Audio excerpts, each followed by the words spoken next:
ಸ್ನೇಹಿತರೆ ನಮಸ್ಕಾರ. ಈ ರೇಣುಕಸ್ವಾಮಿಯ ಹತ್ಯೆ ಪ್ರಕರಣದಲ್ಲಿ ಚಾಲೆಂಜಿಂಗ್ ಸ್ಟಾರ್ ದರ್ಶನ್ಗೆ ಈಗ ನಿಜವಾದಂಥ ಸಂಕಷ್ಟ ಸುತ್ತಿಕೊಳ್ಳುವಂಥ ಎಲ್ಲ ಲಕ್ಷಣವೂ ಕೂಡ ಕಾಣಿಸ್ತಿದೆ. ಬಹುಶಃ ದರ್ಶನ್ ಏನು ಅಂದ್ಕೊಂಡಿದ್ರು, ಈ ಪ್ರಕರಣದಲ್ಲಿ ನನಗೆ ರಿಲೀಫ್ ಸಿಗುತ್ತೆ, ಈ ಪ್ರಕರಣದಲ್ಲಿ ನಾನೆಲ್ಲೂ ಕೂಡ ನೇರವಾಗಿ ಭಾಗಿಯಾಗಿಲ್ಲ, ಜೊತೆಗೆ ನಾನು ಭಾಗಿಯಾಗಿರೋದಕ್ಕೆ ಸೂಕ್ತವಾದಂಥ ಸಾಕ್ಷ್ಯಗಳು ಕೂಡ ಸಿಗೋದಕ್ಕೆ ಚಾನ್ಸ್ ಇಲ್ಲ, ಸೊ ದಟ್ ನನಗೆ ಇವತ್ತಲ್ಲ ನಾಳೆ ಬೇಲ್ ಸಿಕ್ಕೇ ಸಿಗುತ್ತೆ. ಯಾವಾಗ ಪೊಲೀಸರು ಚಾರ್ಜ್ ಶೀಟನ್ನು ಸಲ್ಲಿಕೆ ಮಾಡ್ತಾರೆ ಅದಾದ ಬಳಿಕ ಬೇಲ್ ಅಪ್ಲಿಕೇಶನನ್ನು ಹಾಕಿ ಬೇಲನ್ನು ಪಡೆದು ಇಲ್ಲಿಂದ ಜೈಲಿಂದ ಹೊರಗಡೆ ಹೋದರೆ ಸಾಕಾಗಿದೆ ಅಂತ ಹೇಳ್ಬಿಟ್ಟು ಅಂದ್ಕೊಂಡಿದ್ರು ದರ್ಶನ್. ಆದರೆ ಈಗ FSLನಿಂದ ಬರ್ತಿರುವಂಥ ಒಂದೊಂದು ರಿಪೋರ್ಟ್ಗಳು ಕೂಡ ದರ್ಶನ್ಗೆ ಇದು ಅಸಾಧ್ಯ ಅನ್ನುವಂಥ ಸಂದೇಶವನ್ನು ರವಾನಿಸ್ತಿದೆ.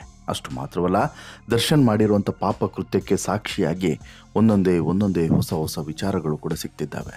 ಇವೆಲ್ಲದಕ್ಕೂ ಕೂಡ ಈಗ ದರ್ಶನ್ ಟೆನ್ಷನ್ ಹೆಚ್ಚು ಮಾಡಿಕೊಳ್ಳುವಂಥ ಪರಿಸ್ಥಿತಿ ನಿರ್ಮಾಣ ಮಾಡಿದೆ.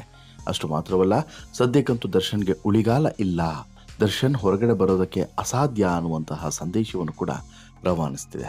ಅದಕ್ಕೆ ಕಾರಣವಾಗಿರುವಂಥದ್ದು ಪೊಲೀಸರ ಕೈಗೆ ಸೇರಿರುವಂತಹ ಮತ್ತೊಂದು ದೊಡ್ಡವಾದಂಥ ಸಾಕ್ಷ್ಯ. ದರ್ಶನ್ ಧರಿಸಿದ್ದಂತಹ ನೀಲಿ ಜೀನ್ಸ್ ಪ್ಯಾಂಟ್ ಹಾಗೂ ಕಪ್ಪು ರೌಂಡ್ ನೆಕ್ನ ಟೀ ಶರ್ಟ್ ಈಗ ಹೊಸದೊಂದು ಸಾಕ್ಷ್ಯವನ್ನು ಕೊಡ್ತಾ ಇದೆ. ಆ ಸಾಕ್ಷ್ಯವನ್ನು ತಂದುಕೊಟ್ಟಿದ್ದೆ FSLನ ವರದಿ.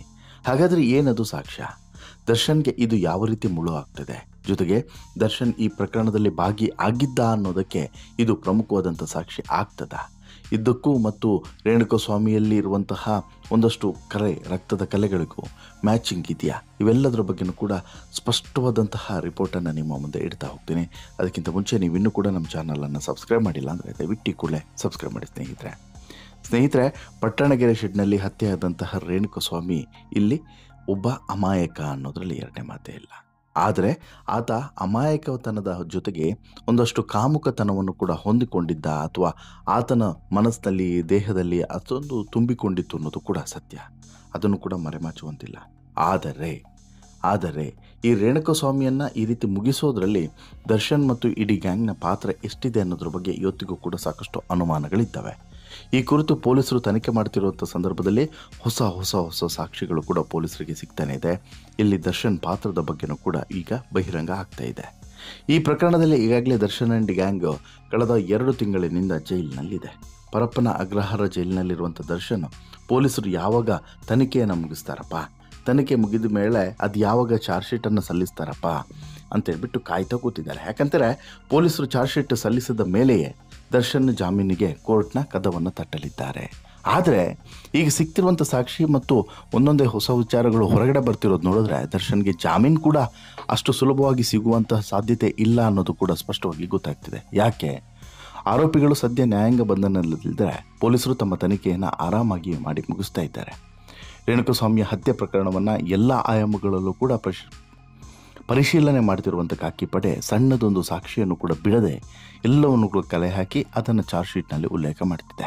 ಇದು ಪೊಲೀಸರ ತನಿಖೆಯಲ್ಲಿ ಈಗ ಮತ್ತೊಂದು ಸ್ಫೋಟಕ ಅಂಶವೂ ಕೂಡ ಬಯಲಾಗಿದ್ದು, ಇದು ಇನ್ನಷ್ಟು ಸಂಚಲನಕ್ಕೆ ಕಾರಣವಾಗಿದೆ ಮತ್ತು ಇದೇ ದರ್ಶನ್ ಅಂಡ್ ಇಡೀ ಗ್ಯಾಂಗಿಗೆ ಇದು ಮುಳುವಾಗುವಂಥ ಸಾಧ್ಯತೆ ಇದೆ. ಅದರಲ್ಲೂ ಕೂಡ ಒಂದು FSLನ ವರದಿ ದರ್ಶನ್ ಈ ಪ್ರಕರಣದಲ್ಲಿ ಆಗಿದ್ದ ಅನ್ನೋದಕ್ಕೆ ಪ್ರಬಲವಾದಂಥ ಸಾಕ್ಷಿಯನ್ನೇ ಕೊಡ್ತಾ ಇದೆ. ಹೌದು, ರೇಣುಕಸ್ವಾಮಿಯ ಹತ್ಯೆ ಪ್ರಕರಣದ ತನಿಖೆಯಲ್ಲಿ ಅತಿದೊಡ್ಡ ರಹಸ್ಯವೇ ಬಯಲಾಗಿದೆ. ಪಟ್ಟಣಗೆರೆ ಶೆಡ್ ಹಾಗೂ ಆರೋಪಿಗಳಿಂದ ಸಾಕ್ಷ್ಯಗಳನ್ನು ಕಲೆ ಹಾಕಿದಂಥ ಪೊಲೀಸರು ಅದನ್ನು FSL ವಿಧಿವಿಜ್ಞಾನ ಪ್ರಯೋಗಾಲಯಕ್ಕೆ ಕಳುಹಿಸಿದ್ರು. ಸದ್ಯ ಈ FSL ವರದಿ ಈ ಹತ್ಯೆ ಪ್ರಕರಣದ ಭಯಾನಕ ಸತ್ಯವನ್ನು ಬಿಚ್ಚಿಟ್ಟಿದೆ ಅಂತಲೇ ಹೇಳ್ಬೋದು. FSL ವರದಿಯಲ್ಲಿ ದರ್ಶನ್ ಬಟ್ಟೆಗಳ ಮೇಲೆ ಕೊಲೆಯಾದಂತಹ ರೇಣುಕಸ್ವಾಮಿಯ ದೇಹದ ರಕ್ತದ ಕಲೆಗಳು ಪತ್ತೆಯಾಗಿದೆ. ಈ ಅತಿದೊಡ್ಡ ಸಾಕ್ಷಿ ನ್ಯಾಯಾಂಗ ಬಂಧನದಲ್ಲಿರುವಂಥ ದರ್ಶನ್ಗೆ ಕಂಟಕವಾಗಲಿದೆ ಅನ್ನೋದು ಮಾತ್ರ 100% ಸತ್ಯ. ಈ ಹತ್ಯೆ ಬೆಳಕಿಗೆ ಬಂದ ಬಳಿಕ ದರ್ಶನ್ ಪಾತ್ರ ಇದೆ ಅಂತೇಳಿ ಗೊತ್ತಾದ ಬಳಿಕ ದರ್ಶನನ್ನು ಅರೆಸ್ಟ್ ಮಾಡಿದಂಥ ಪೊಲೀಸರು ದರ್ಶನ್ ಮನೆಯಲ್ಲಿದ್ದಂಥ ನೀಲಿ ಬಣ್ಣದ ಜೀನ್ಸ್ ಪ್ಯಾಂಟ್ ಹಾಗೂ ಕಪ್ಪು ರೌಂಡ್ ನೆಕ್ ಟೀ ಶರ್ಟನ್ನು ವಶಪಡಿಸಿಕೊಂಡಿದ್ರು. ಅದನ್ನು FSLಗೆ ಪೊಲೀಸರು ಕಳಿಸಿದರು. FSL ಪರಿಶೀಲನೆಯಲ್ಲಿ ದರ್ಶನ್ ಬಟ್ಟೆಯ ಮೇಲೆ ಇರುವಂತಹ ರಕ್ತದ ಕಲೆಗಳು ರೇಣುಕಸ್ವಾಮಿಯ ದೇಹದ ರಕ್ತದ ಕಲೆಗಳು ಅನ್ನೋದು FSL ವರದಿಯಲ್ಲಿ ದೃಢಪಟ್ಟಿದೆ. ಈ ಸಾಕ್ಷ್ಯದಿಂದ ರೇಣುಕಸ್ವಾಮಿಯ ಹತ್ಯೆ ಪ್ರಕರಣದಲ್ಲಿ ಆರೋಪಿ ದರ್ಶನ್ ಭಾಗಿಯಾಗಿರೋದು ಕೂಡ ಇಲ್ಲಿ ಸಂಪೂರ್ಣವಾಗಿ ಒಪ್ಪಿಕೊಂಡಂತಾಗುತ್ತೆ, ಅಥವಾ ಅದಕ್ಕೊಂದು ದೃಢವಾದಂಥ ಸಾಕ್ಷಿ ಸಿಕ್ಕಂದಾಗುತ್ತೆ. ಇನ್ನು ಇದು ಮಹತ್ವದ ಸಾಕ್ಷಿ ಅನ್ನೋದರಲ್ಲಿ ಎರಡನೇ ಮಾತೇ ಇಲ್ಲ. ಈ FSL ವರದಿಯನ್ನೇ ಪೊಲೀಸರು ಕೋರ್ಟಿಗೆ ನೀಡಿ ದರ್ಶನ್ ವಿರುದ್ಧ ಮಹತ್ವದ ದೋಷಾರೋಪಣಾ ಪಟ್ಟಿಯನ್ನು ಸಲ್ಲಿಸುವಂಥ ಸಾಧ್ಯತೆ ದಿಟ್ಟವಾಗಿ ಕಾಣಿಸ್ತಿದೆ. ಅಷ್ಟು ಮಾತ್ರವಲ್ಲ, ಇದು ಮುಂದಿನ ದಿನಗಳಲ್ಲಿ ಇಲ್ಲಿಗೆ ನಿಲ್ಲುತ್ತಾ? ಇಲ್ಲ, ಖಂಡಿತವಾಗ್ಲೂ ಇಲ್ಲ. ಈಗಾಗಲೇ ಸಾಕಷ್ಟು ಸಾಕ್ಷಿಗಳನ್ನು ಸಂಗ್ರಹಿಸಿದ್ದಾರೆ. ಆರಂಭದಲ್ಲೇ CCTV ಫುಟೇಜ್ ಸಿಕ್ಕಿದೆ, ದರ್ಶನ್ ವೆಹಿಕಲ್ ಸಿಕ್ಕಿದೆ. ಈ ರೀತಿ ದರ್ಶನ್ ಈ ಪ್ರಕರಣದಲ್ಲಿ ಭಾಗಿಯಾಗಿದ್ದ ಅನ್ನೋದಕ್ಕೆ ಸಾಕಷ್ಟು ಸಾಕ್ಷಿಗಳಿದ್ದಾವೆ. ಈಗಾಗಲೇ ಸಿಮ್ ಕಾರ್ಡ್ ಹಿಂದೆ ಬಿದ್ದಿರುವಂತಹ ಪೊಲೀಸರು ಈ ಸಿಮ್ ಕಾರ್ಡ್ ಮೂಲಕ ಅಥವಾ ಈ ಸಿಮ್ನ ಮೂಲಕ ಯಾರಿಗೆಲ್ಲ ಕಾಲ್ ಹೋಗಿತ್ತು, ಯಾರ್ಯಾರು ಮಾತಾಡಿದ್ದಾರೆ, ಏನೇನು ಮಾತನಾಡಿದ್ದಾರೆ, ಇನ್ನು ವಾಟ್ಸಪ್ ಚಾಟ್ನಲ್ಲಿ ಏನೆಲ್ಲ ಅಂಶಗಳಿದ್ದಾವೆ, ಹೀಗೆ ಸಾಕಷ್ಟು ವಿಚಾರಗಳನ್ನು ಕೂಡ ಕಲೆ ಹಾಕಿದ್ದಾರೆ. ಆಮೇಲೆ ದರ್ಶನ್ ಈ ಪ್ರಕರಣದಲ್ಲಿ ಭಾಗಿಯಾಗಿರೋದಕ್ಕೆ ಈಗಾಗಲೇ ಸಾಕಷ್ಟು ಸಾಕ್ಷಿಗಳು ಸಿಕ್ಕಿದ್ದಾವೆ. ಇತರ ಆರೋಪಿಗಳು ಕೂಡ ದರ್ಶನ್ ಪಾತ್ರದ ಬಗ್ಗೆ ಒಪ್ಪಿಕೊಂಡಿದ್ದಾರೆ. ಹೀಗಿರುವಾಗ ಇಲ್ಲಿ ಈ FSL ವರದಿಯ ರಕ್ತದ ಕಣ ಇದು ಕೂಡ ಈ ಪ್ರಕರಣಕ್ಕೆ ದೊಡ್ಡ ಬಲವನ್ನು ಅಥವಾ ಸಾಕ್ಷಿಯನ್ನು ಕೊಡ್ತಾ ಇದೆ. ಅಷ್ಟು ಮಾತ್ರವಲ್ಲ, FSL ತಂಡ ಕೊಡುವಂಥ ವರದಿಯ ಮೇಲೆ ದರ್ಶನ್ ಭವಿಷ್ಯವು ಕೂಡ ನಿಂತಿದೆ ಅನ್ನೋದು ಸತ್ಯ. ಒಂದು ಮಾಹಿತಿಯ ಪ್ರಕಾರ ದರ್ಶನ್ ಈ ಪ್ರಕರಣದಲ್ಲಿ ಭಾಗಿಯಾಗಿದ್ದ ಮತ್ತು ಈ ಪ್ರಕರಣಕ್ಕೆ ಸಂಬಂಧಪಟ್ಟಂತೆ ಸಾಕ್ಷಿಗಳನ್ನು ಸಂಗ್ರಹಿಸುವಂಥ ಸಂದರ್ಭದಲ್ಲಿ ಬರೋಬ್ಬರಿ 66 ಸಾಕ್ಷಿಗಳು, ಎಷ್ಟು ಹೇಳಿ, 66 ಸಾಕ್ಷಿಗಳು ದರ್ಶನ್ ವಿರುದ್ಧವಾಗಿ ಅಥವಾ ಈ ಗ್ಯಾಂಗ್ನ ವಿರುದ್ಧವಾಗಿ ಈಗಾಗಲೇ ಕಂಡು ಬಂದಿದೆ ಅನ್ನೋಂಥ ವಿಚಾರವನ್ನು ಪೊಲೀಸರು ಹೇಳ್ತಿದ್ದಾರೆ. ಅಷ್ಟೂ ಸಾಕ್ಷಿಗಳು ಕೂಡ ಗಂಭೀರವಾದಂಥ ಸಾಕ್ಷಿಗಳೇ. ಅಷ್ಟೂ ಸಾಕ್ಷಿಗಳಲ್ಲೂ ಕೂಡ ಅವರು ಕೊಟ್ಟಿರುವಂಥ ಸ್ಟೇಟ್ಮೆಂಟ್ಗಳನ್ನು ಉಲ್ಲೇಖ ಮಾಡಲಾಗಿದೆ. ಅಷ್ಟು ಮಾತ್ರವಲ್ಲ, ನಂತರ ಈಗ ಯಾರೆಲ್ಲ ಈ ಪ್ರಕರಣದಲ್ಲಿ ಸಾಕ್ಷಿಗಳಿದ್ದಾರೆ, ಆರೋಪಿಗಳಿದ್ದಾರೆ, ನಿರಪರಾಧಿಗಳಿದ್ದಾರೆ, ವಾದ ಮಾಡೋರು, ಪ್ರತಿವಾದ ಮಾಡೋರು ಎಲ್ಲರೂ ಕೂಡ ಕೋರ್ಟ್ನ ಅಂಗಳಕ್ಕೆ ಇಂದೆಲ್ಲ ನಾಳೆ ಬರಲೇಬೇಕು. ಬಂದಂಥ ಸಂದರ್ಭದಲ್ಲಿ ಏನೆಲ್ಲ ಡೆವಲಪ್ಮೆಂಟ್ಗಳು ಆಗ್ತವೆ ಅನ್ನೋದನ್ನು ನೋಡಿ ಮುಂದಿನ ನಿರ್ಧಾರವನ್ನು ತೆಗೆದುಕೊಳ್ಬೇಕು ಅನ್ನೋಂಥ ಒಂದು ಆಲೋಚನೆಯನ್ನು ದರ್ಶನ್ ಮಾಡಿದ್ದಾನೆ ಅನ್ನೋದು ಗೊತ್ತಾಗ್ತಿದೆ. ಇನ್ನು ವಿಜಯಲಕ್ಷ್ಮಿ, ದಿನಕರ ತೂಗುದೀಪು ಇನ್ನೂ ಕೂಡ ಟೆಂಪಲ್ ರನ್ನನ್ನು ಮುಗಿಸಿಲ್ಲ. ಹೇಗಾದರೂ ಮಾಡಿ ದರ್ಶನ್ ಬಿಡುಗಡೆ ಆಗಲಿ, ಹೊರಗಡೆ ಬಂದರೆ ಸಾಕು, ಈ ರೀತಿಯಾದಂಥ ಆಲೋಚನೆಯಲ್ಲಿದ್ದಾರೆ.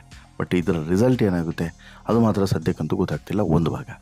ಎರಡನೇದು, ಇಲ್ಲಿ FSL ವರದಿ ಬಂದಾಯಿತು, ಮುಂದೇನು ಅನ್ನುವಂಥ ಪ್ರಶ್ನೆ ಇರುತ್ತಲ್ವಾ? ಮುಂದೇನೂ ಇಲ್ಲ, ಸಿಂಪಲ್.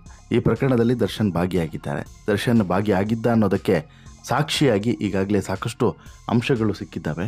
ಅದಕ್ಕೆ ಪೂರಕವಾಗಿ ಈಗ ಸಿಕ್ಕಿರುವಂಥದ್ದು ಇದೊಂದು FSL ವರದಿ. ಹೀಗಾಗಿ ಇವೆಲ್ಲವನ್ನು ಕೂಡ ಪರಿಗಣಿಸಬೇಕು. FSL ವರದಿಯಲ್ಲೂ ಕೂಡ ಇರುವಂಥ ಅಂಶವನ್ನು ಪರಿಗಣಿಸಿ ದರ್ಶನ್ಗೆ ಸೂಕ್ತವಾದಂಥ ಶಿಕ್ಷೆಯನ್ನು ವಿಧಿಸಬೇಕು ಅನ್ನುವಂತಹ ಒತ್ತಾಯವನ್ನು, ಆಗ್ರಹವನ್ನು ಪೊಲೀಸರು ಕೋರ್ಟ್ನ ಮುಂದೆ ಮಾಡಬಹುದು. ಆಗ ಕೋರ್ಟ್ ಯಾವ ರೀತಿಯಾದಂಥ ಶಿಕ್ಷೆಯನ್ನು ಕೊಡಿಸುತ್ತೆ ಅಥವಾ ವಿಧಿಸುತ್ತೆ ಅನ್ನೋದನ್ನು ಕಾದು ನೋಡಬೇಕು.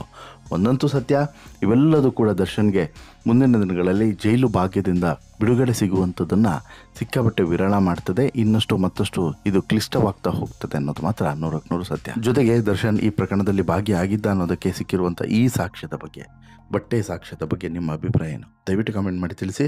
ಜೊತೆಗೆ ಈ ಸ್ಟೋರಿ ಇಷ್ಟ ಆಯಿತು ಅಂತ ಹೇಳಿದ್ರೆ ಲೈಕ್ ಮಾಡಿ, ಶೇರ್ ಮಾಡಿ, ಚಾನಲ್ಗೆ ಸಬ್ಸ್ಕ್ರೈಬ್ ಆಗೋದನ್ನು ಮರಿಬೇಡಿ. ಧನ್ಯವಾದ.